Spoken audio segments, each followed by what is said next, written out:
Sir, ഏറ്റവും കൂടുതൽ multi billionaires create ആയിട്ടുള്ളത് അമേരിക്ക എന്നുള്ള രാജ്യത്താണ്. അപ്പോൾ അതിന്റെ ഒരു വസ്തുത നമ്മൾ പരിഗണിക്കുകയാണെന്നുണ്ടെങ്കിൽ അതിൽ ഏറ്റവും കൂടുതൽ സ്വാധീനം ചെലുത്തിയത് ബിസിനസ് കോച്ചസുകളാണെന്ന് പറയാറുണ്ട്. നമ്മുടെ നാട്ടിൽ അത് എത്രത്തോളം ആ ഒരു ആളുകളെ അല്ലെങ്കിൽ ബിസിനസ് കോച്ചസിനെ അവർ എത്രത്തോളം യൂസ് ചെയ്തിട്ടുണ്ട്? നമ്മുടെ നാട്ടില് ഒരു കോവിഡിന് മുമ്പ് വരെ നമ്മുടെ നാട്ടില് ഈതർ ട്രെയിനിങ് അല്ലെങ്കിൽ കൺസൾട്ടിങ് എന്നുള്ള കോൺസെപ്റ്റ് മാത്രമാണ് ഉണ്ടായിരുന്നത്. കോച്ചിങ്ങിന് പ്രത്യേകിച്ച് അവിടെ ഒരു സ്കോപ്പ് ഉണ്ടായിരുന്നില്ല. ഞാൻ 2010 മുതൽ ബിസിനസ് കോച്ച് എന്നുള്ള പ്രൊഫഷൻ ടേംസ് ഉപയോഗിക്കുന്ന ആളാണ് എന്റെ എല്ലാ സോഷ്യൽ മീഡിയ പ്രൊഫൈലുകളിലെല്ലാം. പക്ഷെ 2020 ശേഷമാണ് എനിക്ക് കോൾ വന്നു തുടങ്ങിയത്, പെയ്ഡ് കോച്ചിങ് പ്രോഗ്രാംസ് സ്റ്റാർട്ട് ചെയ്തത്.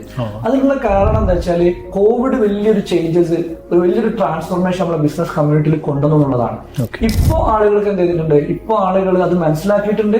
ഇപ്പൊ നമ്മള് കഴിഞ്ഞൊരു 4 വർഷത്തെ ആളുകൾ തിരിച്ചറിഞ്ഞിട്ടുണ്ട് ഒരു വലിയൊരു എക്കോണമി, ഒരു $1 ട്രില്യൺ ബിസിനസ് ആണ് കോച്ചിങ് ആൻഡ് ട്രെയിനിങ് ഇൻഡസ്ട്രി എന്നുള്ളതും അതിലൂടെ മാത്രമാണ് ബിസിനസിനെ നെക്സ്റ്റ് ലെവലിലേക്ക് കൊണ്ടുപോകാൻ പറ്റുള്ളൂ എന്നുള്ളതും ഇന്ന് ബിസിനസ്സുകാർ മനസ്സിലാക്കിയിട്ടുണ്ട്.